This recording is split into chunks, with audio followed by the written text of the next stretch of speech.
પાકિસ્તાન બોર્ડરથી 40 કિમીના અંતરે ગુજરાતનું એક 800ની વસ્તી ધરાવતા ગામમાં 119 ઘરે સોલાર રૂફટોપથી 225.5 કિલોવોટ વીજળી ઉત્પાદન કરવામાં આવી રહી છે। એટલું જ નહીં, આ ગામે દેશનું સરહદી વિસ્તાર અંતર્ગત પ્રથમ સોલાર બહુમાન મેળવ્યું છે।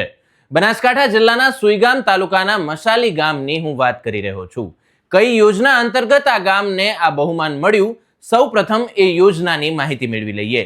નમસ્કાર, હવે રાજકોટમાં આપનું સ્વાગત છે અને હું છું આપની સાથે ORJ દક્ષિણી। વડાપ્રધાન નરેન્દ્ર મોદીએ PM સૂર્યઘર યોજનાની શરૂઆત કરી હતી, જે હેઠળ 300 યુનિટ સુધી મફત વીજળી આપવાનું કહેવામાં આવ્યું હતું। ત્યારે આ યોજના હેઠળ 1 કરોડ પરિવારોમાં સોલાર રૂફટોપ લગાવવાનું લક્ષ્ય રાખવામાં આવ્યું છે।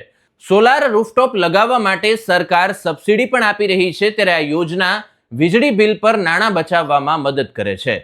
આ યોજનાનો ઉદ્દેશ્ય 1 કરોડ પરિવારોને 300 યુનિટ સુધી મફત વીજળી આપવાનો છે। આ યોજનામાં મળતી સબસિડીની વાત કરીએ તો 2 થી 3 કિલોવોટ ક્ષમતાવાળી સિસ્ટમ માટે વધારાની સિસ્ટમ ખર્ચ પર 40% સબસિડી આપવામાં આવે છે, જ્યારે 2 કિલોવોટ ક્ષમતા સુધીની સિસ્ટમ માટે સૌર એકમ ખર્ચના 60% આવરી લેવામાં આવે છે। આ યોજના હેઠળ 1 કિલોવોટ સિસ્ટમને 30,000 રૂપિયાની સબસિડી મળશે, 2 કિલોવોટ સિસ્ટમને 60,000 રૂપિયા અને 3 કિલોવોટ અથવા તો તેનાથી વધુની સિસ્ટમને 78,000 રૂપિયાની સબસિડી મળશે। બેંક પણ 7% વ્યાજ પર 3 કિલોવોટ માટે 2 લાખ રૂપિયા સુધીની લોન પણ આપી રહી છે। તો આ તો યોજનાની વાત થઈ। હવે રાજ્યનું મોઢેરા પછી બીજું અને દેશનું સરહદી વિસ્તાર અંતર્ગત પ્રથમ સોલાર વિલેજ એવા મસાલી ગામની વાત કરીએ। રાજ્ય સરકારના બોર્ડર પર આવેલા ગામોમાં 24 કલાક વીજળી મળી રહે તે હેતુથી બનાસકાંઠા જિલ્લા કલેક્ટર મિહિર પટેલના અધ્યક્ષ સ્થાને એક કમિટી બનાવવામાં આવી છે। બોર્ડર ડેવલપમેન્ટ પ્રોજેક્ટ અંતર્ગત સરહદી વાવ તાલુકાના 11 અને સુઈગામ તાલુકાના 6 મળી અને કુલ 17 ગામોને સંપૂર્ણ સોલાર વિલેજ બનાવવા તંત્ર તરફથી પહેલ કરવામાં આવી છે, જે અંતર્ગત મસાલી ગામમાં કામ પૂર્ણ કરાયું છે। કુલ 800ની વસ્તી ધરાવતું મસાલી ગામ પાકિસ્તાનની બોર્ડરથી માત્ર 40 કિલોમીટરના અંતરે આવેલું છે। જિલ્લા વહીવટી તંત્રના પ્રયત્નોથી આ ગામ સંપૂર્ણ સોલાર આધારિત ગામ બન્યું છે। ત્યારે ગામના કુલ 119 ઘર પર સોલાર રૂફટોપ લગાવવામાં આવ્યા છે। રેવન્યુ વિભાગ, UGVCL બેંક અને સોલાર કંપનીના સહયોગથી 1 કરોડ 16 લાખનો સંપૂર્ણ પ્રોજેક્ટ સ્થાપિત કરવામાં આવ્યો છે, જેમાં PM સૂર્યઘર યોજના અંતર્ગત 59.81 લાખની સબસિડી, 20.52 લાખ રૂપિયાનો લોકફાળો અને 35.67 લાખ CSR થકી પ્રોજેક્ટ અમલી બનાવવામાં આવ્યો છે। આજે અહીં 119 ઘરોમાં કુલ 225.5 કિલોવોટ વીજળી પ્રાપ્ત થાય છે, જે દરેક ઘરની જરૂરિયાત કરતાં પણ વધારે છે। આ અંગે જિલ્લા કલેક્ટર મિહિર પટેલે શું કહ્યું છે, આવો સાંભળીએ। આગામી સમયમાં બોર્ડર પાસેના જે તમામ 17 જેટલા ગામો છે, આ તમામ ગામોને PM સૂર્યઘર યોજના અંતર્ગત આવરી લઈ અને તમામ બોર્ડર પાસેના ગામોમાં PM સૂર્યઘર યોજના અંતર્ગત 100% સમાવેશ કરવા માટેનો ટાર્ગેટ રાખવામાં આવેલો છે।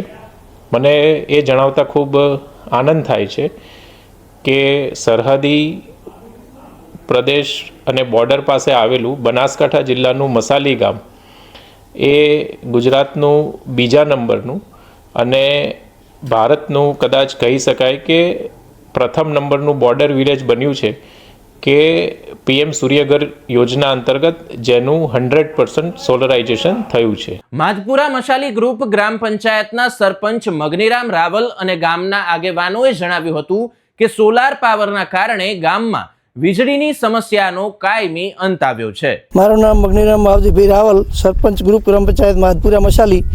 અમારા ગામની શું પરિસ્થિતિ હતી બધા જાણે છે।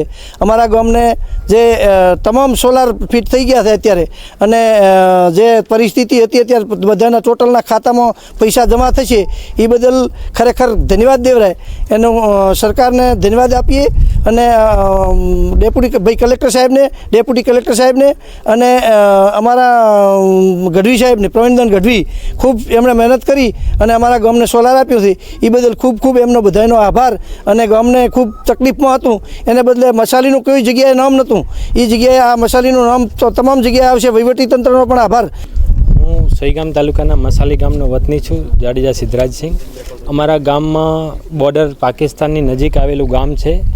ઘણોને અહીંયા કને બહુ એવો એરિયા છે જે ડેવલપ નથી થયેલો, છતાં પણ તંત્રની સરકારની અહીંયા નજર પહોંચી, આવા નાના ગામમાં નજર પહોંચી અને આખું ગામ 119 કનેક્શન યુજીવીસીએલને જે કનેક્શન છે બધામાં સોલારથી સજ્જ કરવામાં આવ્યું છે. અને આખા ગામમાં આર્થિક સહાય પણ મળી શકે, કારણ કે જે યુનિટ વધશે એ જમા થશે એમના ખાતામાં જમા થશે એટલે એમને આર્થિક સહાય પણ મળશે. અને બીજું કે એમને નવું એક સાહસી એક કામ કર્યું છે એ બદલ સરકારશ્રી અને બનાસકાંઠા કલેક્ટર મહેર પટેલ સાહેબ શ્રી અને સોઈગામ તાલુકાના પ્રાંત અધિકારી IAS કલેક્ટર શ્રી કાર્તિકે જીવાણી સાહેબનો ખૂબ ખૂબ આભાર. આ ગામમાં બહુ જ સારું કામ કર્યું છે અને એમને ભગવાન બહુ જ લાંબી આયુ આપે એ બદલ આભાર સર. તો અમારી આ સ્ટોરી તમને કેવી લાગી તે કમેન્ટ બોક્સમાં જરૂરથી જણાવશો અને આવા જ વિડીયોઝ માટે જોડાયેલા રહેશો અવર રાજકોટ સાથે. નમસ્કાર.